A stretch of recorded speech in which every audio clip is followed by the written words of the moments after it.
this is kind of like the make or break moment for the concept, right? Like, can people race these 19-foot homemade plywood boats around the world? And can they get around the Cape of Good Hope? Because that's a boat breaker for sure. Welcome to the Passages from the Heart podcast, a podcast featuring real people sharing real stories about adventure out on the water.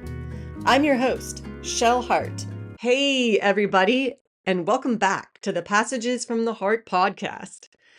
I hope you all have been having a wonderful holiday season, and I want to thank you for spending some of that time with me here today. I have an interview that I think you're going to absolutely love, and that's going to blow your socks off, as the saying goes. I sat down with Josh Cayley. Do you remember him from earlier this year? He is a 2025 Mini Globe racer sailing around the world in a 5.8-meter home-built plywood sailboat.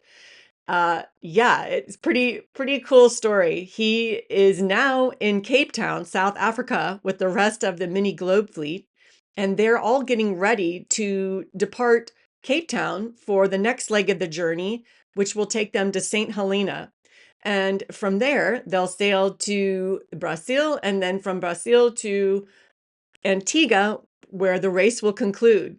So to date, the fleet has sailed 20,000 miles of their circumnavigation. And I have an opportunity again to chat with Josh since his departure from Panama and all the other places that they have stopped along the way during the Mini Globe voyage. So I hope that you will check out the links so that you can connect with Josh and also just the Mini Globe fleet in general. The links will be in the show notes page of the podcast and then also in the video description on the YouTube version of this podcast. Oh, yeah, and don't forget to check out the link to the very first interview that I did with Josh earlier this year, back in March, after he had sailed from Antigua to Panama. Again, I want to thank you for taking your time to take a listen to this podcast. And I hope that if you enjoy it and you've enjoyed the others, you might consider supporting it by subscribing or following the show. It's great to know that others out there are enjoying or benefiting from the stories that we share here. With that, let's get on with the show. Can you hear me all right? I can hear you. Can you hear me? Yeah, you sound crystal clear, like we're in the room together. Perfect. We haven't talked since Panama, so there's a lot to talk about. Yeah, I was super excited. I had always wanted to catch up with you again. I was just kind of waiting for the right time, and um, there was a good long break here, so it worked out perfectly. Yeah, well, I'm not going to have you backtrack up to Panama just because I'm going to encourage our listeners to check out the very first interview with you if they haven't seen it already. But I know a lot of people who have watched that. The numbers always look real good on the views for that. So I think a lot of people have. And I guess actually, I think I did tell you, one of my listeners said, "When are you going to have him back on the show?" And I said, "Well, at some point he is coming back on. I know we're going to catch up." So, Warren, this one's for you if you're still listening. He was the person who had reached out and was excited to hear about the next stages of the journey. And I just have to say, it for me, it seems really wild. So for you, it must be super like out of the world wild that this is almost over. I cannot even believe it. It's like you have well, wait, no, is there one stopover in the Atlantic? Are you guys stopping, or is it straight from Cape Town to home base then? So there will be two stops. We're gonna go from Cape Town to St. Helena, which is a island of British territory out in the South Atlantic, off the coast of Right. Africa, and Okay. then from St. Helena we'll go to Recife in Brazil. Oh my gosh, I forgot about the Brazil stop. Oh, Yeah. I knew there was, Yeah. I was thinking it was the St. Helena, but I couldn't remember for sure. So wow, so there is still some more to go then, I guess. Yeah, there's three more passages, and it's about, let's see, 6,000 miles, give or take a few. Yeah, okay. Well, I have what I was thinking we could do is sort of have you kick off from Panama and give our listeners sort of you know, what you feel are the highlights or whatever you want to share. But one of the burning questions on my mind, before I forget, I'm just going to say it, is I'm, really early on in the race, even before the race started, I think there were a lot of people who were sort of incredulous as to the seaworthiness of the boats and whether they were capable of having this sort of um oh, I don't know, just all of the abuse that it would take to make a circumnavigation. So at some point, I really would love to come back, circling back to let's talk about the boat and how she's been doing. Obviously, she must be doing really well because we are where we are right now, and a lot of the other entrants as well. I haven't really, I keep up on Dawn's newsletters, and I know I've seen some people, like there was a near overboard situation with one of the entrants. I can't remember which person it was. So there's been some drama, I know, here and there along the way, but it's from what I'm gathering, the boats are holding up beautifully. And so let's come back to that after we, talk about where you've been since Panama, because I think it's very critical that people understand that the construction and design of these boats, they're obviously very capable of doing what they're doing, to the point where I actually thought about one for myself because they just I actually just downsized my sailboat. I now just have a 16 and a half foot sloop. And then I also have a 23 footer. I just sold my cruiser, but yeah, there's something very beautiful about a small, I don't know, just a smaller vessel. And the one that you have, the other entrants have, that making this amazing journey, it fascinates me. So promise me we can come back to that, but I really want to let you take over the conversation and fill the listeners in on like what happened, give us those highlights since Panama, since we last talked. Yeah, so a lot's happened since then. It's hard to believe that I'm here in Cape Town, but I realized like how green I was back then. Like how, Yeah. how Oh, little I wow. knew and how much I've changed since then. But yeah, we started out from Panama, headed for that was leg two. That was Panama to Fiji. And so the passage from Panama was the long one. It was just over 4,000 miles, 4,300 miles. And the Wow. first stop was the Marquesas. And so that took me 40 days. So it was 40 days at sea on the little boat alone, which was, oh, lovely. Like you said, the little boats are so capable there. You really just get into a rhythm, and every day is new. They're all kind of the same, but they're all a little different. So you just kind of say, what's going to be different about today? Uh, and so yeah, Right. we went through the doldrums. We got becalmed. Everybody, it took us, about a week to get through the doldrums, more or less. And then yeah, we were, kind of off to the races. And I think the fastest guy on that passage was 35 days. And yeah, for me it was 40. So that was a long one. That if I everybody always asks, like, would you do this again? And I always say, oh no, just because of that passage in particular was really long. Like What was the it was hardest thing about that amount of time? Was it just because you felt you were on this small space and you went a little stir crazy, or what's specifically just, I mean, I know 40 days is a long time, and I've heard of other sailors doing that passage, and I think Laura Decker did it in like 17 and some change, which is amazing, but she also had like a 40-foot sailboat, so longer water line, faster, bigger sail plan and all that. But I mean, what specifically would you say was most difficult It aside wasn't from the necessarily length the of it? isolation. Obviously, I was pretty Yeah. prepared for that kind of going into the whole thing, but it was just the anticipation, like you get to the point when you're ready to be there and it's still like, 10 days or so. You've already been going for Yeah. 3 weeks. Um, it, eventually you're just ready to be there, you know.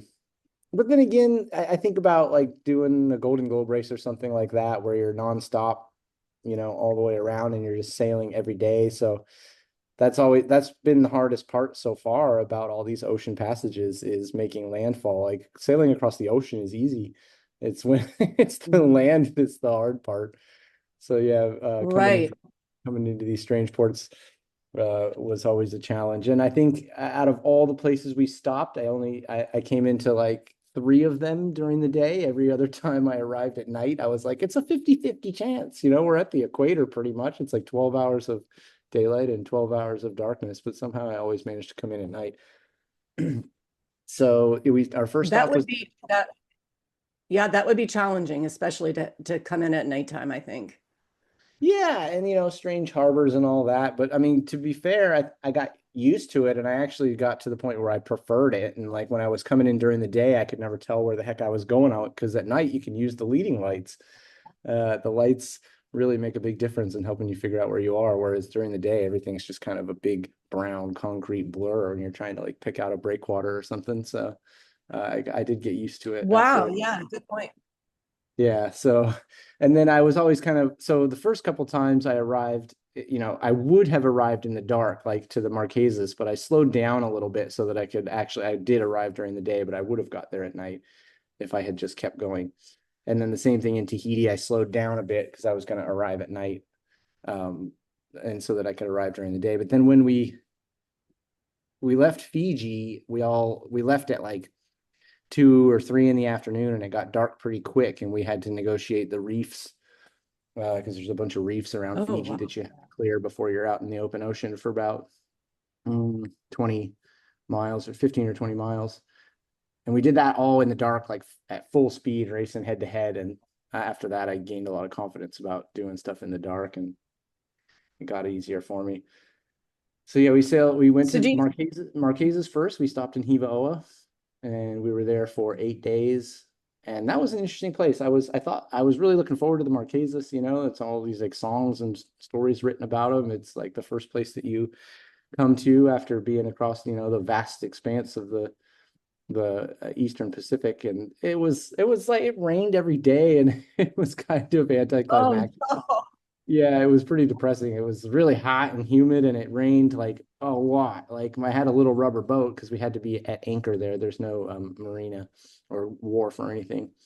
And so we were at anchor and my little rubber boat would get filled with water overnight. So it would rain like 8 inches overnight and completely fill my rubber boat every day. Holy Uh, cow. Wow. yeah, that was interesting. The Marquesas were interesting. I was ready to leave by the time 8 days were up.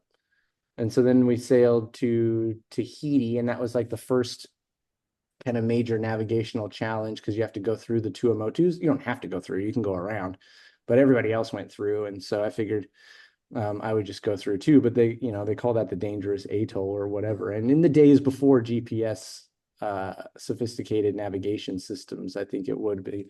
But with modern equipment, it was pretty straightforward. We just went right between two of the atolls.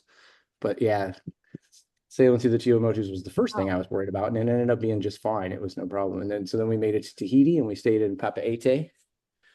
We were there for 7 days, which was really nice. That was one of my favorite stops. It was very cosmopolitan. The marina's right there in the heart of the city, so you can really just like walk to restaurants and stuff like that. Yeah. That was cool. And then from Tahiti, we went to Tonga, which was a 14-day passage. And that stretch of water is notorious for having unsettled weather. And a lot of the other entrants got squalls and rain and, wind from every direction. And I had a perfect passage. It was 14 days of just beautiful sailing, beam reaching and clear blue skies with puffy white clouds. I think I had one day of rain or something like that. So I got really lucky. Everybody else was a little ahead of me and they all got some poorer conditions. So I was happy with that. That passage ended up being one of the better ones. And then sailing into Tonga was really cool because you have to sail. We went to Vava'u, which is the island in the north. And you have to sail in to the harbor there. And it's cool because you're like in between these like little rocky islands and you're kind of tacking your way up the channel. And And that was a lot of fun because I had been obviously sailing on the ocean, and then I got to the islands, and I was like, oh, this is cool. Like I like coastal sailing. It's fun when there's like stuff around, because in the ocean it's just the same every day. Yeah.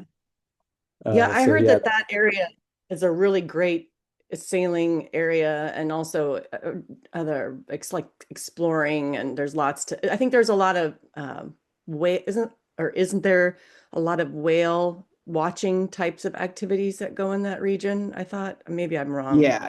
Tonga's really big for the whales. That we were there like a month too early. They were just starting to arrive in the south as we were leaving from like the north end of the chain. But yeah, you could spend a lifetime cruising in Tonga. It's absolutely incredible. The people are so nice, and every, little island group, because there's like kind of three major islands, and then the smaller ones that surround them have basically unlimited cruising opportunities, anchorages, and little coves and bays and white sand beaches and all kinds of sea life, everything from whales to turtles, dolphins, like they run the gamut there. So yeah, Tonga was paradise. I absolutely loved it. That was definitely one of my all-time favorite stops. And we were Yeah, there it sounds for amazing. also for 8 days, which was cool. There was a guy there that ran restaurant bar right on the waterfront, and he had like a couple of dinghy docks, and the dinghy docks ended up being the perfect size for our little boat. So he let us tie up for free, and we got to stay at the Oh, restaurant. cool. Yeah, it was we were pretty well cared for. Everybody's been really interested. That's kind of one of the cool things about doing something like this, being like a world first. And obviously the little boats are interesting because people have never seen anything like that before. Well, frankly, there's never been anything like that before. And so we always get really star treatment because everybody's really interested in it. Having us parked out front and the restaurant brings people in because they want to see the little boats and stuff. So it's win-win for everyone. It was fun. And then from Tonga, we went to Fiji, which was that was a tricky passage. It took me 5 days, but that was rough weather. That was like 25, 30 knots and probably 10-foot seas. And Oh there's lots of my. islands and reefs that you got to kind of negotiate. So that was kind of like the second navigational challenge that everybody was really worried about. But then it ended up being just fine. And you got to thread your way through the reefs to get into the lagoon at Fiji. So that was a little bit Is challenging. that I was going to come in at night and it was blowing really hard. So I like tacked out for like 12 hours and then tacked back 12 hours so that I Mhm. was like lined up perfectly to come in during the day, like with the tide. So yeah, that Is was that tricky is time. it Sabu where you guys made landfall in Fiji? No, I'm trying to think of what that. we stayed near the city of Latoka at Vuda Point. So Savu is like on the other side of Fiji. It's on the east coast. We stayed on the west coast, Oh, I see. Okay. or Okay. Suva, I guess. And then the other Suva, one yeah. is like there's another island to the north that has a city that's really popular for cruisers as well. But now we were just in Latoka, Vuda Point, so on the west side, the dry side. I I have heard that it is a challenging. I think some of the sailors that I followed in the past, I think they were coming from French Polynesia straight to Fiji, but I do remember a lot of stories of it being a tricky passage getting there. So I would assume, like you said, with the sea state and the winds, that would be. I mean, I don't know. I'm not sure if it seems more intimidating in a smaller boat. I mean, did you feel like it was more intimidating being in a smaller boat with conditions like that? Or I mean, or maybe I mean, I don't know. I can't speak. I've never done that. So I'm curious what your thoughts are on that. No, and we can talk about that more in depth later, but no, the little boat is so capable. It's like a wine bottle, like an empty glass bottle. It just rises to meet the waves. Like you'll see a massive wave, you know, towering 10, 12 feet over the transom coming up behind you, and you're like, oh, we're gonna get, pitch pulled or whatever, swamped or pooped or anything. And it never happens. The boat just rises to meet it, and then you just go right over it and slide down the backside. And every time it amazes me. But the little boat is really, really capable. So that's a big part of why I've grown so much as a sailor, honestly. It's just my ability to trust the boat and not have to worry about Right. anything. And that, like I said, we can talk about this more later, but the beauty of it being a small boat is that the loads are all really small. The sails are small, the lines are small, the winches are small, everything's really small. So like if you get caught in a squall and you got too much sail up, you just pull it down. Or you just reef it in. Right. Yeah. So Yeah. it's never over. Even with full sails up and like flattened in a squall, you can still just recover, just drop the sails and furl up the jib and off you go. It's really a Right. stable boat. It's got a high riding moment, so it stands right back up if you ever get knocked over. But yeah, getting into Yeah. Fiji Wow. was challenging. And that was, like I said, the two M02s was kind of the first thing we were all worried about. And then getting into Fiji was the second one. And that was the end of leg two was Fiji. So we were there for about a month, 20 something days. We arrived at the end of June, beginning of July, and we left on July 26th, I believe, 25th or 26th. I can't exactly remember, but yeah, that was fun because we were there for a long time and we had a fixed departure date. So everybody was able to have family come. And my partner came from California and she visited me while we were there. And so it was nice to get a little break, because the race is very demanding as far as like you have to put flags up when you arrive at every harbor and you got a bunch of like communication expectations that you have to do. And so you're always having to think about something or do something, not just sailing the boat around the world, but as part of an event like this, there's always things that have to do with the event that take up so much of your energy. It was nice to be able to just kind of leave all that aside for a little while and decompress.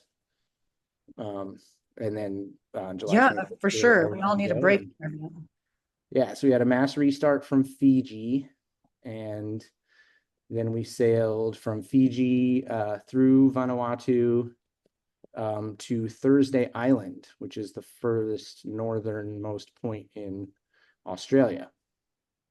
So it's right off the tip of, I guess it's Queensland up there. Uh, Wasn't there some conversation about, I seem to recall that there was another route that people were proposing to to take opposed to the Christmas Island route, or maybe that was Darwin, stopping in Darwin. yeah, I can't correct. remember. Okay. So we had the option at that time. We had the option to either go to Thursday Island or to go to Darwin, but nobody elected to go to Darwin because it's notoriously hard to get to. There's really strong currents that run through there between there and Melville Island in the channel. And so we would have to like, I mean, get kind of sail as far as you could before the tide changed and like drop the anchor somewhere and wait 12 hours for the tide to change so we could make it another 20 miles or whatever. So it was going to be really difficult to get into Darwin, and nobody chose to do that because going to Thursday Island was really easy. You pretty much have to sail past it anyway on your way to Darwin. So we all stopped there, So and it was an anchorage, really so windy. yeah. So so I'm thinking you said that you went from Fiji to Christmas Island, right? Is that what you said? No, Thursday Island. I mean, Christmas I'm not Island sorry. is Yes, I mean Thursday. Indian Ocean. That's further. Yeah, yeah, Yeah, a little right. further. What I was thinking is that you sail through the Torres Strait though, right? North That's of right. So, Australia. Is it the so Torres Strait? yeah, exactly. So the Torres Strait, like the northern end of Thursday Island, the northern coast of it, and the island just north of that, there's a channel in between there, and that's kind of like what defines the Torres Strait. That's where like all the ships go through that are transiting the Torres Strait. Yeah. And so yeah, so once we crossed the Coral Sea after leaving Fiji, it was not quite 2,000 miles to Thursday Island, and so we sailed across the Coral Sea, and then we had to do the Great Barrier Reef. So we went through the Great Barrier Reef. Yeah. Like when I was there, I did it through in the dark. I arrived, Oh God. well, I arrived to the reef passage right at um, sunrise. And so, but it took a full 24 hours to transit it. And the, the biggest problem we've had, I think most of us anyway, me for sure, is the booby birds in the Pacific are an absolute menace. Like they will not leave you alone. They're very persistent. They will not leave you alone. Like they just want to land on your boat and they just poop all over everything. And they're just an absolute menace. And they're very aggressive and they're very persistent. I would sit in the cockpit with the Wow. air horn and the boat pole and the spotlight. Like that was my like entertainment for the night, was because I felt like you would, if you would see the booby birds coming in for a landing, you could beam them with the spotlight and it would like distract them enough to where they couldn't land and they would have to fly away. And then if they did Oh try my to come in for gosh. landing, I would just blast them with the air horn, and that would also deter So them. Not for long though. you They were weren't very. yeah, I hear other cruisers say that like single-handers will say that they like them because of the company. Yeah, and I thought so. Well, the first time one landed my boat, I was like, "Hey, buddy," and like we're gonna be friends. And then I woke up in the morning and there was poop everywhere. I was like, "Okay, we're not friends." So, Right. yeah, I gotcha. Yeah. coming into Rain Island. So we went through the Rain Island entrance to the Great Barrier Reef. There's a couple different ways you can get into it, but that one is really popular, and there's a book written about it that has waypoints, and I just put those waypoints into my chart plotter, and I followed them like breadcrumbs through the reef, and it was absolutely perfect.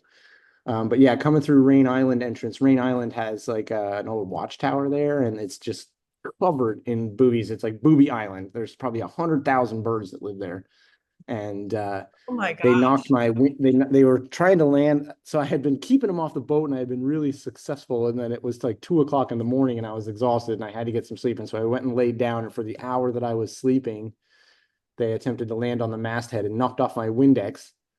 So I haven't had like a wind Oh indicator no. for like, I don't even know when that was, 10,000 miles ago. Yeah, I So, lost mine last year, so I know what you're talking about. I haven't replaced it yet on my 23 footer, and it's yeah, I hear you. right. I actually have a new one and I went up the mast to replace it, but the little boat felt like it was going to tip over. And so I went back down. And so, Yeah. yeah, so the booby bird knocked off my Windex, and then, but then we otherwise made it through the Great Barrier Reef just fine. It was windy. It was probably blowing 25 or 30 knots, but it was like right up the chuff, so straight from behind. And we were doing like, I had two reefs in the main with the mainlet all the way out to one side, and then the jib pulled out on the other side, and we were doing like 7 knots.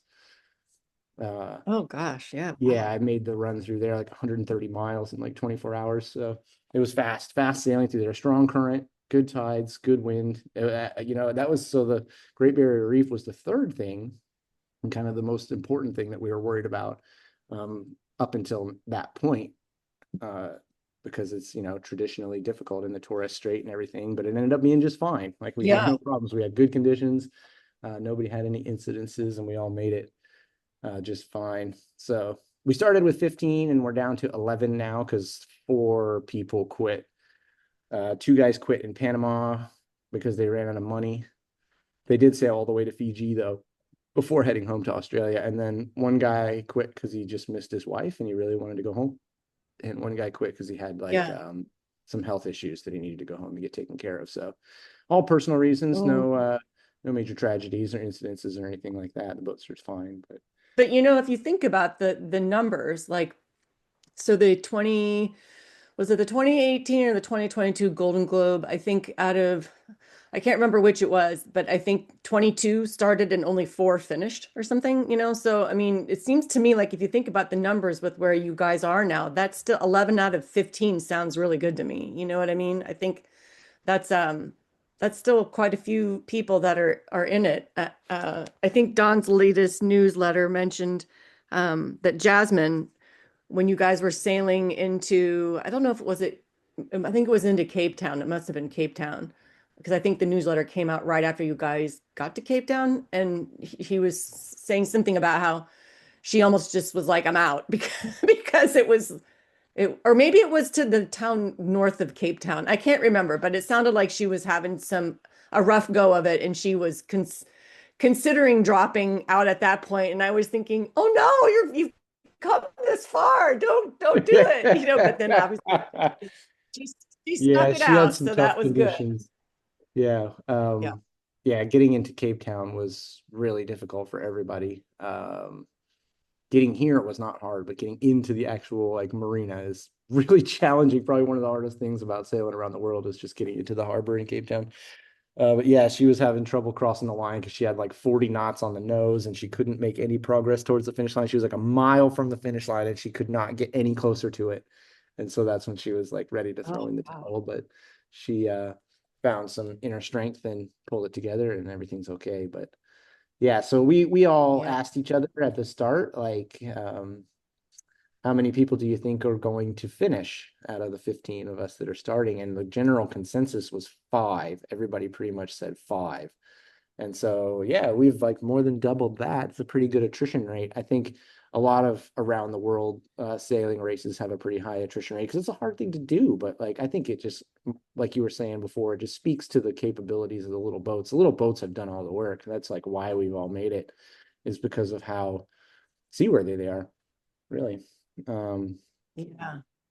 That's fantastic.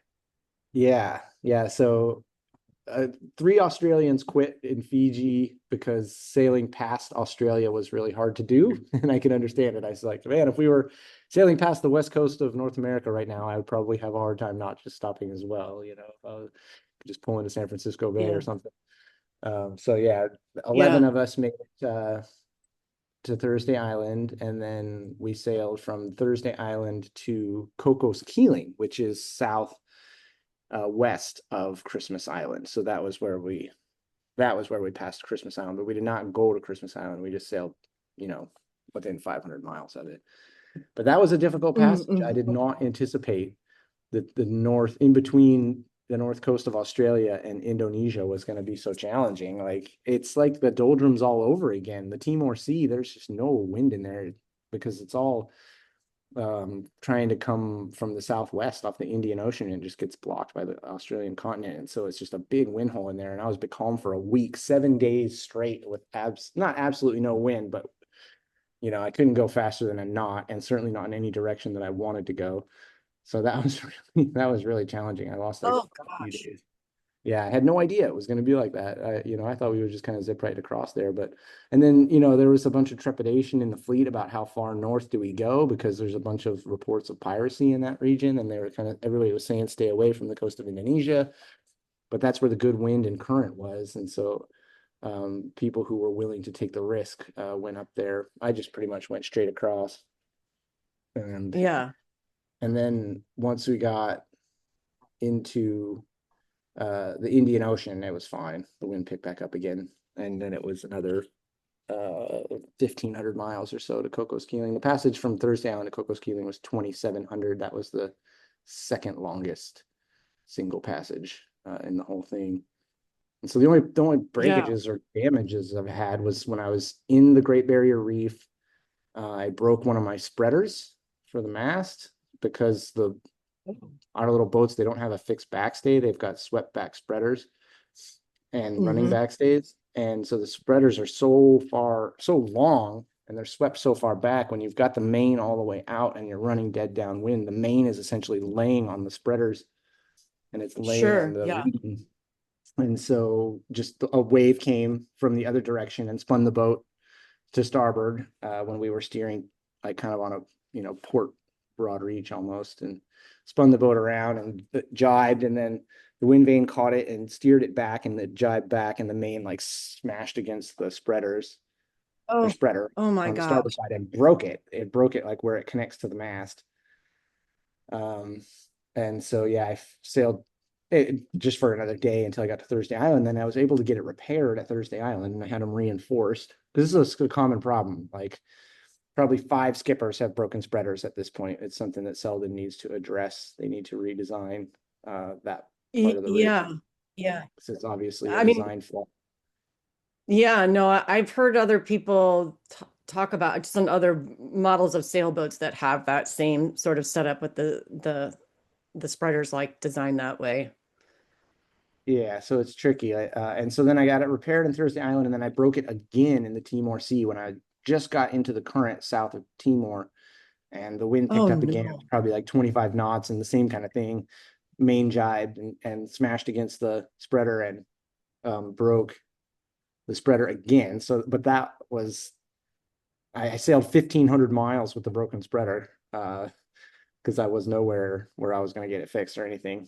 And then I got a spare. Jasmine had a spare on board, and so she sold it to me. So I fitted a spare in Coco's Keeling. But yeah, I sailed 1,500 miles with a broken spreader, which was fine. I just had to take it easy. I just couldn't let the main all the way out. Basically, I just had to use the A sails more and the main Uh, less, which isn't a problem. The boat goes just fine with this symmetrical asymmetrical stuff. Yeah, got to Coco's may I Keeling. ask you? Oh, I'm sorry. I just was going to ask you about the so on the rig, you said there's no there's running back stays. So there's no, are there side stays on that boat? I don't remember how the rigging is set up on that as far as that goes. So how is And it so designed? it's just got the swept back rudders and it's got upper and lower shrouds, and then it has two running backstays which are Dyneema, and they go to each corner of the aft corner of the cockpit. And so basically you just pull one on, and Mm-hmm. on one side, if you're on, port tack, you just always pull on the windward one. And Mm-hmm. Mm-hmm. and then, if you're going to jibe, because it's got a big square top main, and so the main can jibe through a traditional backstay. So like before you jibe, you just pull the runner down, and then you jibe the main over and pull the other one on the other side. And so that's how that Hmm. works. Okay. Okay. Yeah. I couldn't remember how it was configured and how it was set up that with the rigging Yeah, there. it's good. Yeah, two running, and upwind you don't need them. But I pretty much pull them on all the time, anytime that I can. Just give a little bit more Okay. support to the rig, but the rig seems fine. So yeah, Yeah. Okay. we I'm sorry for next interrupting. stop was Go ahead. Yeah. Cocos Keeling, which is a little atoll out in the middle of the Indian Ocean, or the northeastern Indian Ocean, and that was absolutely stunning. It was probably the most beautiful place that we stopped. The sand was like white and is just as fine as flour for baking. And the only problem was it was Oh windy every day, like 25 knots my. every day, relentless. The waves, because we were at anchor there too, but the water was this crystal clear turquoise, like it's the clearest water I've ever seen. And you row your little rubber boat to shore, and I would have to put my t-shirt in a dry bag because the waves in the bay there were so big that you would get swamped before you made it to land. If you wanted to have a dry shirt, you had to put it somewhere dry. So that was a little tricky. We were there for 10 days, which was cool though, because it was like Robinson Crusoe. It's like a real like castaway island. You just go row ashore, and there's little picnic shelters, and you just like pick up a couple of coconuts off the ground and crack them open and drink them. And they had a little barbecue pit. We had barbecued a few times, and yeah, it was really cool. It was definitely very much like desert island life. I really, really liked Cocos Keeling. I would go back there if it wasn't, the other side of the world. I'll just have to sail back Yeah. there this one day. But Yeah, for yeah, sure. Cocos was cool. I really enjoyed it. We were there, yeah, like I said, for 10 days. And then from Cocos Keeling, we crossed the Indian Ocean to Rodriguez. And that was the other major failure that I had, was crossing the Indian. I was probably 1,200 miles. It's a 2,000-mile passage, and I was probably 1,200 miles out of Rodriguez, and my mainsail got destroyed. Again, the little boat has so much yaw, like it turns really easily. It gets picked up and moved by the waves. Um, and so I got turned, and the mainsail jibed, and then the wind vane caught it and turned the boat back, and the mainsail jibed back. And like when I looked up at it, it was just completely torn all the way across, like luff to leech. Oh no. Oh my Yeah, gosh. yeah. And I was on the third reef, so I was down to I had it reefed all the way down, but the top third of the sail had just so much UV damage, 20,000 miles, or at least 17,000 at that point. And yeah, it had just Yeah. seen so much sun that the material just had nothing left. So I'm not the Oh only one, gosh. actually. Like I think 4 or 5 people have had the same failure at this point. Oh my But I was the only gosh. one that took on a new main. Jasmine had a spare. Thankfully, she's got all the spares that I need apparently.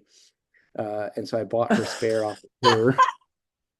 Thank goodness. Oh my gosh. So I Wow. bought her spare main, and it, Do you, it was a 48-hour penalty. I took a 48-hour penalty to bring a new sail on board, but the old one was just too far gone. I don't think if I had had it repaired, it would have just broken again. I would have just basically had to have had it like taken apart and like rebuilt as a new sail. yeah, I wondered about the penalty for that. I thought I remember reading something about that. Yep. Yeah, so if you leave, basically you have to declare, you're allowed 7 sails and you have to declare the sails that you leave with. So when I left Panama, I only had 6 sails, but I was like, these are the 6 sails that I have. And to bring on another sail outside of whatever you declared leaving Panama is a 48-hour penalty. But you can, in theory, like take your destroyed mainsail and just have it rebuilt, have them take it apart, take the panels out and sew new panels in. And it's essentially still the same sail, even though it's like the story about the guy who's had the same like garden spade for 40 years, but he's replaced the handle 5 times and he's replaced the spade 5 times. Yeah. It's Right. still the same spade. Um, but But do you so, even so keep like on board, do you have like a sailrite machine and patches to, I mean, you couldn't have repaired something that's, well, maybe you could have. But do you guys keep that sort of those sorts of tools on board aside from just having the palm and the needle? Like I'm talking like some people actually have the machine and the big, patches that they could. Do you guys keep stuff like that on board, or are you just saying that you would uh, have had it repaired just at port somewhere? Yeah, no, there's the space is so limited. There wouldn't be anywhere to, I mean, even if you had the machine, there wouldn't be anywhere to actually do it. Um, Right. Yeah, that's so true. that I we didn't just think have about that. we just have tape, or like that, sailcloth Dacron tape or whatever, and you just try to tape it up as best you can until you can get somewhere where you can have it like repaired. Although some people, so that we've met cruisers along the way and all the stops that we've stopped, we've met some really cool people. That's one of my favorite parts about the whole thing is the really cool people that you meet that are also out adventuring around the world. And like a couple people we've met cruisers that have the sailrite machine on board, and so they were able to take their sails over to those boats and do some repairs themselves. But for the most part, the sails have all needed such extensive repair that it's had to have been handled by a professional. Like we've all had ever since Mauritius, basically. Like Mauritius, people started having sails repaired, and then Durban, more sails repaired, and then Mossel Bay, more sails repaired, and now Cape Town, more sails repaired. So yeah, they've definitely reached the Yeah. end of their usable lifespan, still with 6,000 miles to go. Yeah. But I've taken it easy on mine. I figured that if I could just get here to Cape Town, then you can really start pushing the boat. But to push hard before you get here was at least to me a bit reckless. That's why I've been so slow, or at least part of it. But like the race kind of starts now because now you can put the hammer down with a little bit more confidence. Yeah, that's interesting. Yep, I hear what you're saying. So yeah, a lot of people have, or everybody's pretty much had sail failures at this point. So yeah, mine blew out crossing the Indian Ocean, and I sailed 1,200 miles without it. I just used the asymmetrical spinnakers, which was fine in anything up to like 20, 25 knots. But as soon as it got over 25 knots, I had to use just the jib, because that's the beautiful thing about the little boat is you just reef the main down, put the main on the third reef, and I got the roller reefing jib. So you just reef in the jib until it's just a little triangle, and you can take 30, 35 knots, no problem. It feels invincible. You can pretty much handle anything with that sail plan. And then anything over Oh that, you just gosh. take the main down and run just the jib. But Uh-huh. Wow. the little boat goes just fine with just a little bit of sail up. And yeah, it handles strong winds like really admirably. So yeah, I got to Yeah. Rodriguez. That was our first stop after crossing the Indian. I was only there for 4 days. It was a short stop. And then made a 3-day jump over to Mauritius. And we were in Mauritius for a week. Some people were there a bit longer, but I was there like 6 days, I think. And that was cool. That was kind of like you're in Port Louis and it's like a city, and you're kind of the first time back in the city again after being in all these little islands and stuff ever since Fiji. So um, that was a bit of a change. And then obviously the big passage, the one that we were all really worried about, I think the passage that had all the skippers the most concerned was Mauritius to Durban, and for good reason, because it's like 1,500 miles and you're exposed to some pretty big seas out there. You get south of Madagascar, and that's, flirting with the Southern Ocean. So, Yeah. um, Does the uh, Agulhas come out did you guys had to cross that, right? The we Agulhas did have to current, cross isn't it, but that? it's only about 15 to 20 miles off the coast. It's a lot like the Oh, Gulf okay. Stream is in the United States. It just runs the other way. Um, Right.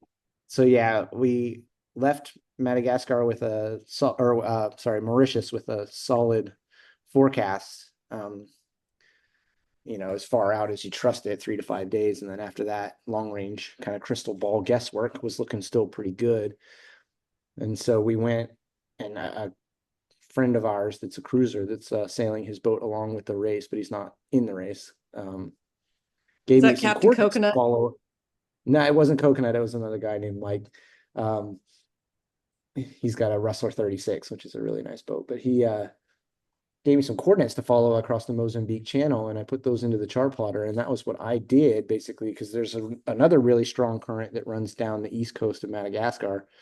So after we crossed from Mauritius to that, we like ripped down the east coast of Madagascar, or at least down around the tip, and everybody else carried on in the current, and they were making good miles. The record got broken for 24 hours. Somebody had 181 miles in 24 hours or something like that. And then Golly, really? Wow.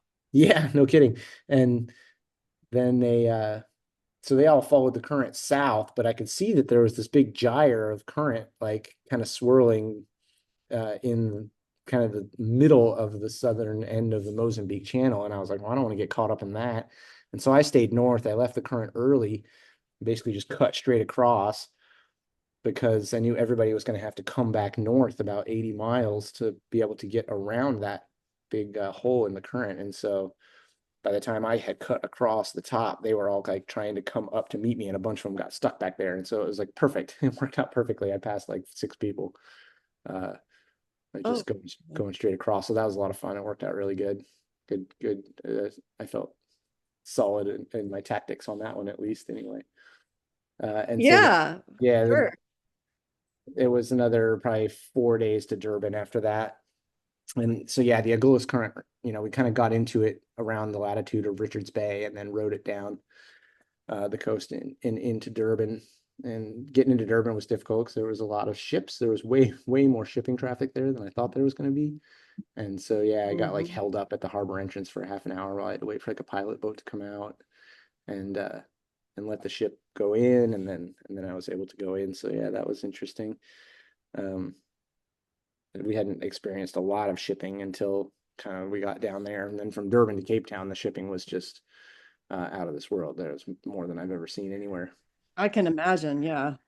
Yeah, so we, Yeah, we that like spent 8 days in Durban and then started working our way around the coast. And so this is kind of like the make or break moment for the concept, right? Like, can people race these 19-foot homemade plywood boats around the world? And can they get around the Cape of Good Hope? Because that's a boat breaker for sure. Many bigger yeah. boats have been lost in this part of the Yeah. world. And so, the whole world, or whoever was interested at least, was kind of watching to see what happened. And we all made it without incident. It was no problem. We picked and I think a big part of that I attribute to modern forecasting, because having such accurate forecasts like really allows you to like pick your window and to pretty much know with, a certain degree of confidence how accurate it's going to be.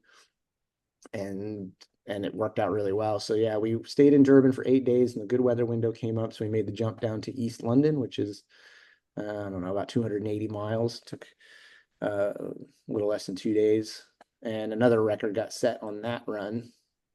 Um, just over 180 miles in 24 hours. And so then we stayed in East London for a couple days, and then we headed to Mossel Bay. And the passage from East London to Mossel Bay, like I got out of the current too early. Everybody stayed in the Agulhas Current further south, and I left the current a little earlier. And then what was supposed to be 10 knots following breeze ended up being 20 knots uh, on the nose. And so I wasn't able to go west anymore. Oh, So I oh, got stuck because the wow. current there, carries you on shore. So I was getting Yeah. carried towards the shore. I could either head straight out to sea or straight onto the land. And so I pulled into Port Oh, Elizabeth, and I stopped in Port Elizabeth for 2 nights. I stayed there, which was nice. I was the only one that went there, and they weren't thinking that any of us were going to stop. They knew that we were passing by, and they were hoping we would stop. And so I got a really right. warm welcome. It was cool. Like, I've really enjoyed South Africa. Oh, The that's South awesome. are so nice. The South Africans are so accommodating, and they were all like, "Oh, cool. We're so happy you're here." And they took me out to the pub for beers, and then took me back to their house and fed me dinner. And it was really cool to kind of have like that little bit of That like is really cool. celebrity status. But yeah, It was, everybody was really, really welcoming and really accommodating. They were so nice. yeah, as you've been talking about where you're stopping, I've been following you on my maps on my iPhone just to kind of visualize this journey. I was you had said that you had left East London, and I couldn't find between Cape Town and East London where you're talking that Elizabethtown, you said? I couldn't find that, but Yeah, it's yeah, somewhere in there. Port Elizabeth. So heading south from Durban, it's just around the corner at the southern end of the continent. And it's kind of the next major port. East London is a really small little port. It's kind of a hole in the wall. Yeah. But what that section between Durban and East London and Port Elizabeth, they call the Wild Coast because it's 300 Uh, plus miles with no safe harbors. East London is like the only safe harbor in the whole stretch. So uh, yeah, when you get to East London and then, kind of in my mind, more Port Elizabeth, but they sell t-shirts that say like, I survived the wild coast and all this, because it's kind of a big deal. cool.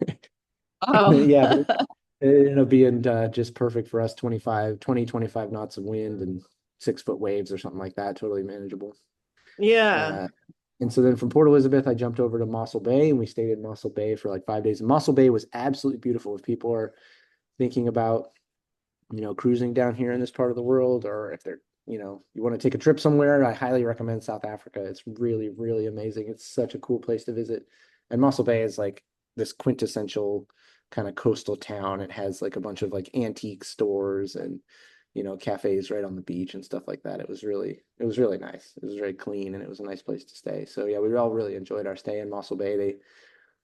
The tourism department there took us all out for breakfast one day and gave us all like Muscle Day t-shirts and stuff. So everybody was really accommodating. And it's been like that the whole way around South Africa. The South Africans are really, really generous to the cruising community. They know how Yeah. serious it is here. And it's nice because they kind of take the pressure off of the whole like marina experience and town, Yeah. experience. So you can really focus on the sailing, which is the serious part, instead of having to worry Right. about like, oh, are these people going to be welcoming or am I going to feel like I'm out of place here and I want to leave? But they really make it easy for you. The logistical side of things, they make very easy so you can focus on the sailing side, which I thought was really cool. I was really grateful for everybody down here and everything they've done for us. And then Oh, it was wow. time for Yeah. the big one. So yeah, we left. We waited in Mossel Bay until we had the perfect weather. A couple people left earlier and they had light winds and some headwinds and stuff, but we were looking at 3 or 4 days of pretty much perfect conditions, southeasterly wind. And so, yeah, if somebody had told me that two of the best days of sailing in the entire circumnavigation was going to be the Cape Agulhas and the Cape of Good Hope, I never would have believed them.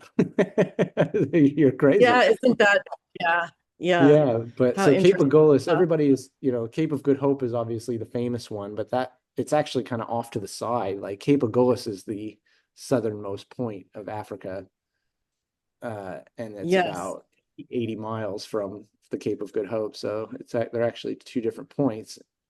And so rounding Cape Agulhas is also something you have to take seriously because there's like a bank of shallow water, just 12 miles offshore there, and there can be some pretty big waves, pretty messy waves and stuff. But we had 20-25 knots of wind and 4 or 5 foot waves, following seas, and running dead downwind, and it was just absolutely perfect. It was blue skies and not a cloud in the sky. It was like 3 of the best days of sailing I've had in 20,000 miles was around the Cape of Good Hope. So Oh, gosh.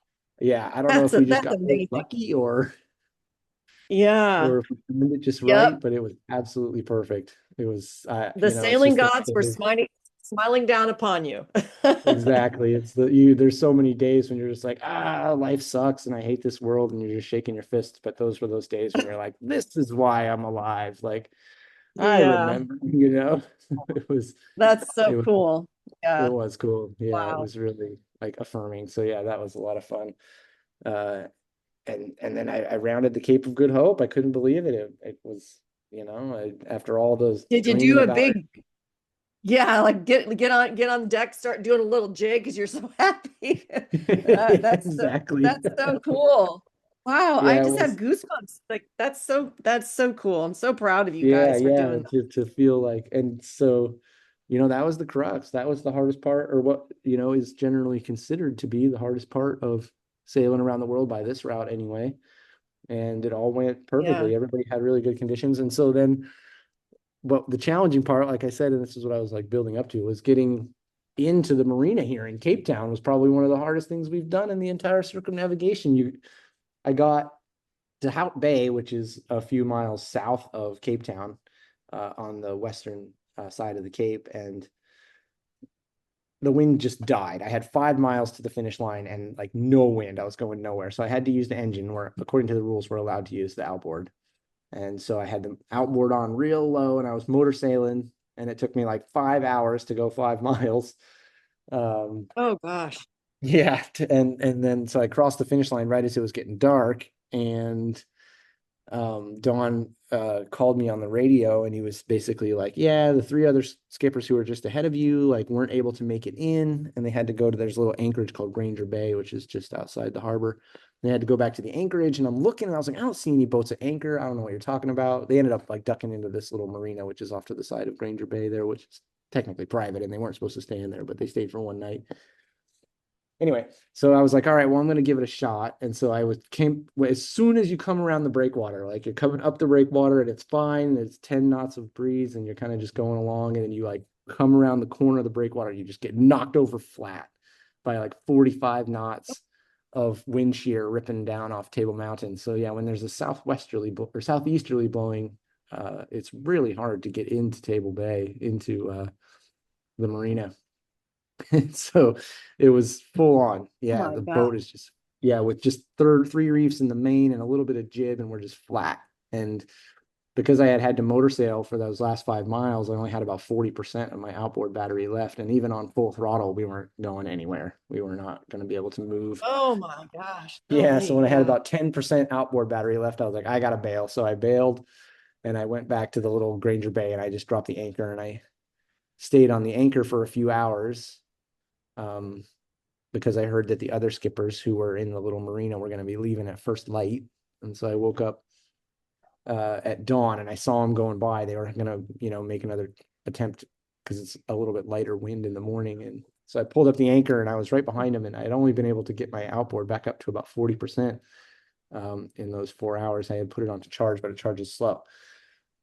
So I tried to come around the breakwater again, and the same thing, like 45 knots, boat knocked over flat. Oh, The other people were oh like, my. the other people like managed to get around the breakwater, but then they were all about to hit the wall because the wind is so strong. It just pushes the Oh wall to no. the side. Even with some sail up, you just can't sail into it, and you certainly can't motor into it. And so yeah, again, I was down to about 10% outboard battery. I was trying, full throttle, and I just couldn't do it. And so I went back to the anchorage again, and I'm like, oh Oh man, my I'm God. stuck out here, I'm not going to be able to get in there. Oh God. I was, I'm looking at the forecast, and it's like, this was like a Wednesday or a Thursday, and the next calm day looked like Sunday. So I was like, oh, I'm going to be stuck out here for like 3 days. And so I put the outboard battery on to charge, and I was just kind of hanging out. I was checking on the anchor to make sure that it was okay. And some guy came up in his rib. He had a really nice rib, and he ran a charter wildlife viewing charter service out there in Table Bay. And he's like, well, I got a charter at 9, but if you want, I'll come back at 11 and I'll tow you in. And I was just like, oh yeah, cool, man. Like, for me, I'm a really self-sufficient sailor. I take pride in my seamanship, and I like to be in charge, or I like to, you know, handle whatever comes my way. And so for me, it's kind of a point of pride to sail in under my own, skills and everything. But at the same time, I was like, well, maybe in this case, good seamanship is just taking the tow. And so he towed me Yeah, right. out. Yeah. Sometimes that's true too. Uh, and Yeah. so yeah, Yeah. I mean, the last thing you'd want to do is hit that wall, like you said, right? That would have been a yeah, disaster too if yeah. A that couple happened. guys So, almost ran into, there's like a fishing fleet in there, and a couple guys almost hit the fishing boat. And then Uh, Oh God. Jasmine, for example, like she almost quit and she really, really struggled. And then she was able to just barely squeak in there. But then the next day, she Yeah. wanted to take her boat over to the boatyard to get it hauled out. And her outboard died while she was out in the middle of the harbor and she was getting blown into a ship. And so she had to call for rescue. And like the National Sea Oh my. Rescue Institute had to come out and get her. So yeah, Oh my it's gosh. Well, did challenging they down even here with did you guys have any inclination of those conditions before you got there? I mean, did anybody, I guess for lack of a better word, warn you about the I conditions, mean, or not did really. you just No, I think it kind of took everybody by surprise. And I mean, I've heard stories of yeah. people saying like, "Oh yeah, Cape Town, it's like it's always like no wind right up until you get there, and then it's like too much wind." I've heard that from many Yeah. people, and so, but I wasn't really sure how that Yeah. looked in reality. I always kind of thought they meant like more offshore, like you're getting close to Cape Town Right. or you're getting close to Table Bay, and then the wind picks up. And now it's like there's no wind until you get to like the breakwater, and then all of a sudden you're like knocked over flat. So that was Oh pretty wild. gosh. Yeah. Yeah. Golly, that So would be we all tough. struggled to get in there, and it's just because we don't have a proper engine, and so you really have to Yeah. have perfect conditions to be able to sail in. Yeah. I yeah. mean, Getting into the harbor was one of the most difficult things about sailing around the world. did you So, did you have to get any or did you receive any sort of penalty for taking the tow too, was that okay to do no, that, or because how did that work with the rule? according to the rules, it was after I crossed the finish line. So if it's before you cross the finish line, then that's considered outside assistance, and that's a serious infraction. And so after the finish line, it's not as serious. And then anytime you accept a tow in anything over 20 knots, there's no penalty. So you Uh-huh. only get penalized if you take a tow in under 20 knots. And this was way over 20 knots. It was probably like 35. So yeah, no problem Yeah. there. Yeah. Well, it's like you said, I mean, and you've said it just maybe only a handful or a few times, where you talked about you know, maybe redesign this about the boat or that sort of thing. And then like what you were saying about those conditions and not having enough engine power. I mean, had you had a stronger engine, right? Or was it more, well, for you, it was an issue not just of the strength of the engine, but that the battery reserves were running low on you too. So that makes it dangerous as well, because I mean, I guess you could be running out of fuel if you had, diesel in that same sense. But Yeah. yeah, I mean, I they both have their issues for sure. I mean, a petrol outboard is obviously in my mind, the answer. Don will never let that happen because he's all about kind of the green aspect of the fact that, right. 11 boats have sailed 20,000 miles and not a drop of fuel spent, which is pretty cool, I think. I mean, I don't mind the little Well, electric outboard. yeah, It's great. You're allowed to have two batteries, but I only have one because I could only afford one. And so if I had had a second I battery, I would have been fine. yeah, I Um, see. the Well, little okay, I motor see. could barely push the boat, but I would have made it. If I had had a second battery, I could have just dropped in there. It would have been no problem. And then Yeah, he's changing the rules for the next edition where you'll be able to have, these, because we all have 1,000 kilowatt outboards, and now he's saying that you can have 1,000 as a minimum or 2,000 as a maximum. So you can get the bigger outboards that they make. They make these bigger electric outboards that they have hard wires. So you put a big battery inside the boat, and then they have cables that run out to the motor, and then it's remote controlled. So you can get a bigger hmm outboard. And I would strongly recommend anybody that's considering doing something like this. But I mean, honestly, I like the fact that we don't have an engine or one that you would be considered reliable, because it's just more pure sailing. I think I'm a purist, and I like the yeah, fact that you have to be a pretty good sailor to be able to not have rely on the engine. It's like I tried to get in and I couldn't, so I sailed back to the anchorage and I anchored, and then I tried again the next day and I couldn't, so I sailed back to the anchorage and I anchored, and then I was prepared to wait until the conditions were right, and that's just what it takes. Like you can yeah. do it. It just requires more patience and kind of more forethought because you can't just be like, oh, it's not working, put the engine on. kind of at it, I got to get the anchor ready and I got to think like, okay, this is as far as I'm willing to push it before I have to bail, and requires a little bit more planning. But, as long as you're aware of what's happening, then it's still reasonable. Yeah, well, it's interesting. I mean, I think I sort of, oh, I don't know, 5 or so years ago, I was reading the Lynn and Larry Party series of their circumnavigations without engines on their boats that they had, and it's, some I know there's this kind of this big online debate going on with that engine or engineless sort of thing. But I mean, I do have to say, I mean, obviously sailing with an engine, it requires good seamanship or skills as well. But there is something to be said, I think, when you don't have one, the extra challenges that sort of presents to us as sailors. And it's like what you said. I mean, I feel like the approach you did was what I would say is this sensible, but also the smart approach and the safe approach. Like, okay, it didn't work out this time. I'll go set the anchor for a bit and regroup and then try again. And then when you realize that this is what it is, I mean, the decisions that you make to me sound like those are the ones that need to be made, I mean, Yeah. I don't I know. always quote Lynn Parday because she said like the engine gets you into more trouble than it gets you out of.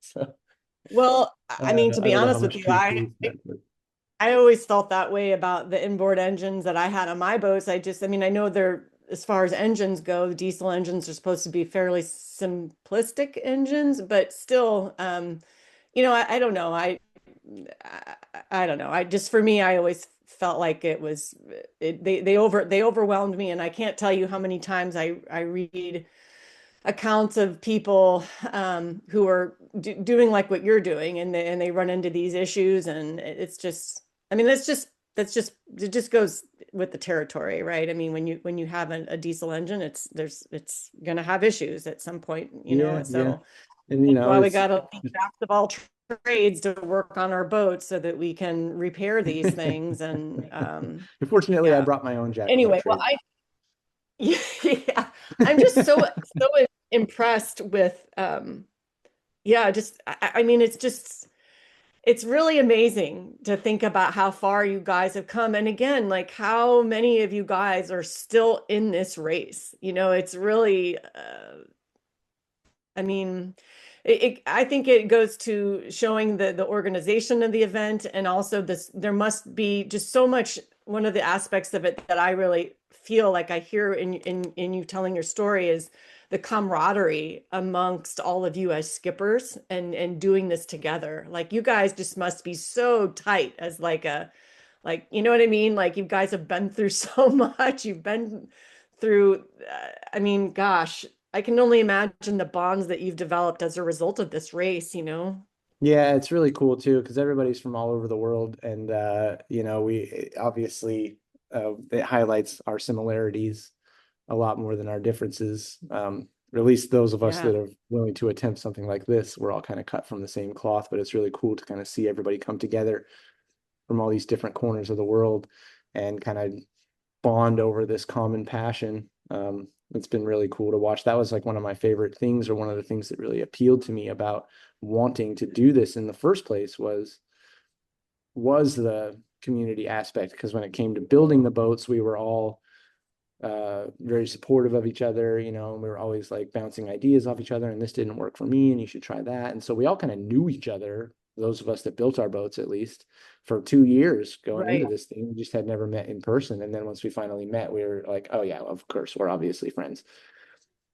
And so yeah, Yeah. it's been really cool to like, we're all very, and I'm curious to see like how the future editions of the event play out. Like if the sailors will have the same bond that we did, or if we did just because it's the first one, how we've all Hmm. become such good friends and we all look out for each other. Like anytime we're in harbor, like anybody needs something for their boat, or any one of us is willing to help, or if I have something I can give you, like I'll happily do that. I mean, it's technically a race, but we all really like support each other.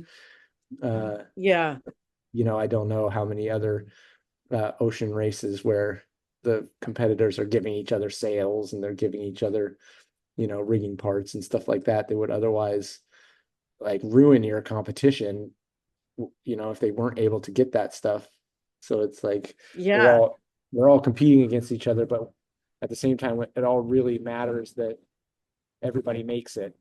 That's very important to Yeah. all. So, like, I am the only entrant that doesn't have a Starlink. Everybody else has a Starlink. I've just got an Iridium. Um, Oh, I didn't realize that. Okay. yeah, I, I've I don't just know got the why. Iridium Executive, so I have satellite. I can get WhatsApp and I can do get the weather files, grid files, and stuff like that. But I can't do social media or I can't do anything like really uh, bandwidth intensive. Uh, And so yeah, everybody else has a Starlink, and so a couple of the guys are like sending me screenshots of the weather and the current and stuff like that because they're like, oh, I know you can't get this stuff easily, and so they're like Mhm. sending valuable information to their competitors, which I think is pretty funny. Well, But I mean, it's in a way like I don't, I mean, I'm sure there's behind the scenes stuff as far as the competitiveness maybe is in some ways, but I don't ever have a sense of like, when you hear about the Vendée Globe and I guess in the Golden Globe, I don't really, it strikes me also like with this race, a very friendly competition and not like, or America's Cup where people are like, back in the day, like I remember in the 80s, it was all about the design of the keel. And when they would move the boat around, it was like they would have a cloth over the keel so nobody could see what it was really right, like right. the was so competitive. But like with what you're doing with the mini globe race, it just strikes me as sure, okay, like you said, it is a race, but it seems like it's almost like it's a team sport rather than, even though you are competing individually, I realize it is more about everybody helping everybody get across that finish line and reaching the different ports that you stop at along the way. And like you said, with sharing of information or sales and other rigging. I mean, it's really Yeah, yeah, it's like really heartwarming just to see that. And I think for me, as an observer to all of this, that's sort of where I feel like it's what wants me to follow along with the races because I enjoy seeing that harmony that's amongst the competitors in the race. I think I don't know. I just I haven't done any cruising offshore cruising, but when I read stories, it just sounds like that's what it is that people it's this community and you have like a micro community within that macro community of the sailing community where it's the 11 of you now that are in this together. It's pretty cool, man. I really I think it sounds like yeah. This must just feel so amazing to you. I can only imagine having built this little ship of yours and to see what you two have accomplished together. It's just, I mean, it brings tears to my eyes because it must, I mean, yeah, I don't know. yeah. It's It's really like amazing. I said in Panama, like when I was building the little boat, like I only tried to put like positive energy like into the construction if I was ever feeling like Yeah, I remember frustrated, that. upset about it, I would just say, oh, and I would Yeah. just take a break and I would step away and I wouldn't allow myself to work angry. And then I would come back to it when I was like peaceful again. And I tried to just put love into it and my heart, pour my heart and soul into the little boat because I figured if I did, then it would give it back to me. And it absolutely has. Like the little boat is the champion. It's done all the work. Like I can't take any credit. Like the little boat has done all the work. Like uh Wow. it's nasty out, You're a it's team. blowing 30 knots and there's 10, 12-foot waves and they're breaking and they're crashing over the side of the boat. You just like reef the sails down and go down below and close the hatch and everything's fine. You know, it, Yeah. it it's it's my little snail shell. It's taken an absolute beating and huge breaking waves like crashing over the hull and it doesn't creak or squeak or do anything. It just seems solid as a rock. So it's definitely given me confidence where I used to look at it and be like, geez, 30 knots and oh man, 10, 12-foot seas, it's going to be rough. And now I'm just like, we'll be fine. So looking back, like you said, when we first started the conversation, your level of confidence and where you are now, I mean, that must just feel pretty cool to you too, I would imagine, how much you've Yeah, yeah. It grown. just, kind of reinforces to me that I can do it because I believed in myself and everybody else believed in me, and and I was always kind of like, like, do I have delusions of grandeur? Can I actually do this thing? And you don't Yeah. really know until you get into it. You just kind of have to uh put faith in yourself, I guess, a little bit, and get out there and try it. If you're thinking about crossing the ocean or doing some cruising, or you're worried about making that first step, just absolutely do it. Like, as soon as you get underway, everything kind of sorts itself out. So uh yeah, Yeah. it's been an experience. Like 20,000 miles we've done, and the little boat is still in great shape. I keep it clean, and every time I Yeah. get to the harbor, everybody's always just like, your little boat is so clean, and I'm just like, yeah, I know. uh I love it. That's awesome. and Yeah. and yeah, like, no major issues. Like I said, I broke a couple spreaders. That was my fault, and I destroyed the mainsail, but that's to be expected. It's seen a lot of miles, and just Sure. kind of Yeah. those are consumable items anyway. And Yeah. then Yeah. but otherwise it's fine. Electrically, everything works great. The nothing leaks. It's right. We're ready to go. So uh, Yeah. I, I, I I kind of I was considered curious. Cape Town to be like the summit. Like, because Yeah. my background is in mountain climbing, and so that's my frame of reference. And I figured Cape Town was kind of like the summit. Getting to Cape Town was like the crux, the hardest part, and then from here it's all downhill. But they say that like 85% of mountaineering accidents happen on the descent, so we cannot let our guard down. Although the next Right. few passages are, from what I understand, this part of the Atlantic from Cape Town to the Caribbean is like some of the world's best ocean sailing. Just perfect conditions Mm. every day. No tropical storms, no major, uh, you know, unfavorable weather patterns, and it's supposed to just be all Right. broad reaching in the sunshine, from what I understand. So looking forward to it. Yeah. Well, I'm looking at the clock, Josh, and I want to be really respectful and mindful of the time because I know you're getting ready to leave again soon, and I just I'm sure you have other things that you need to tend to. But before we wrap things up, I just was wondering if you could let folks know again how best to follow along with your journey. And I just wanted to give you a chance to, sort of say any closing thoughts that you had that you might want to share with the listeners. Yeah, so the easiest way to follow along with me is joshcaleyoceanracing.com. That's my website, and it has kind of all the pertinent links to the social medias, and how you can contribute to the campaign if you want to help, because fundraising is always an issue. I'm always trying to raise enough funds to get to the next stop, basically. And then if you wanted to just follow along with the race in general, it's miniglobrace.com, and they've got really cool stuff. There's skipper bios, there's boat tours, there's interviews with the skippers and all the different ports and stuff like that. So yeah, miniglobrace.com is a good place for people to start, where they have all the information, links to the tracker and stuff like that. So you can kind of get your feet wet and jump in from there. But yeah, I Yeah, really appreciate everybody that was interested in the story in Panama and has kind of been anxious to hear a follow-up. I appreciate anybody that's following along, and I couldn't do it without the support of people that think stuff like this is pretty cool. So thank you. yeah. It's been like I said, I just can't. I mean, I feel badly saying I can't believe we're this far because it sounds like I'm saying I don't, in a way, like I didn't have faith, but that's not at all what I mean. It's just like it's just hard to believe that all this time has already gone by and you've been to all these Yeah, amazing places, you've seen all these amazing things, and it's like time yeah, really just flies. It's I yeah, it's crazy. And yeah. speaking of, go ahead.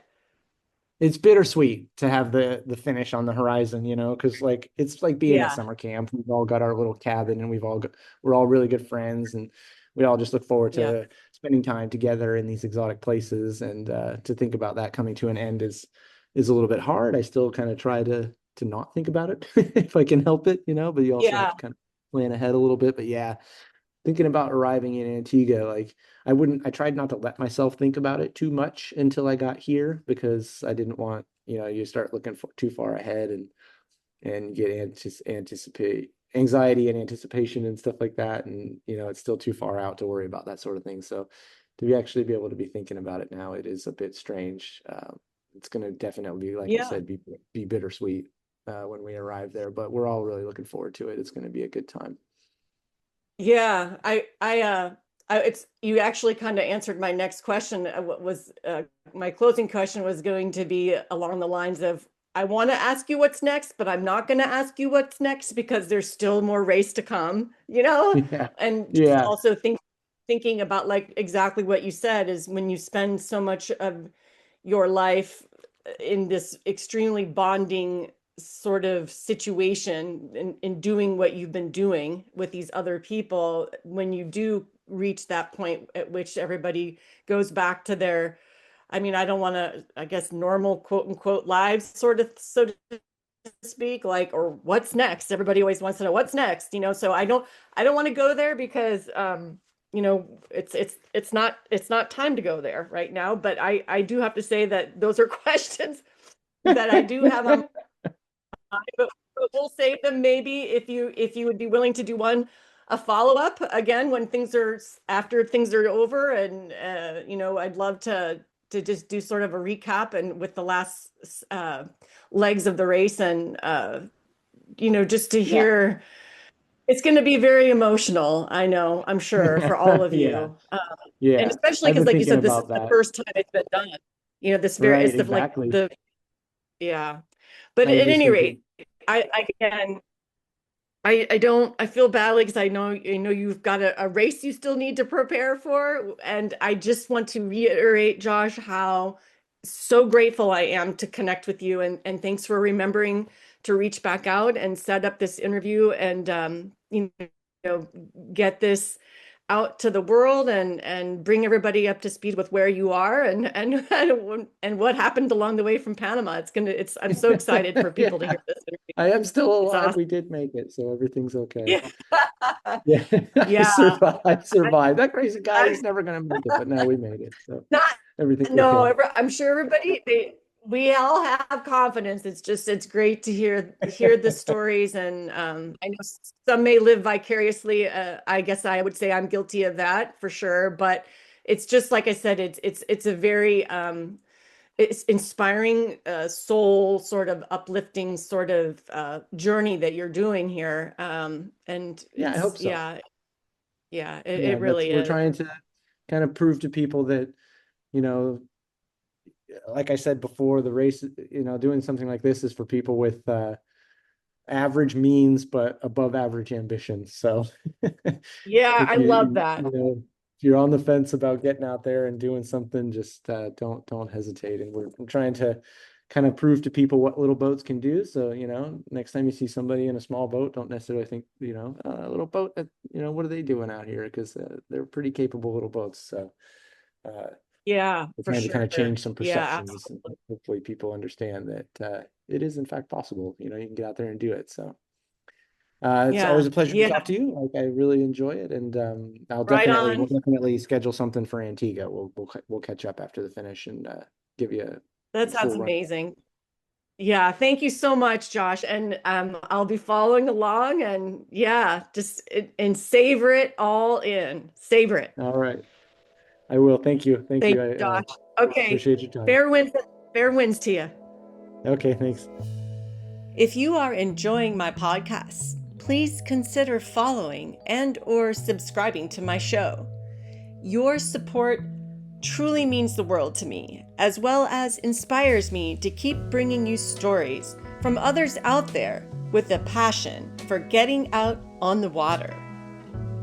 Until next time, fair winds.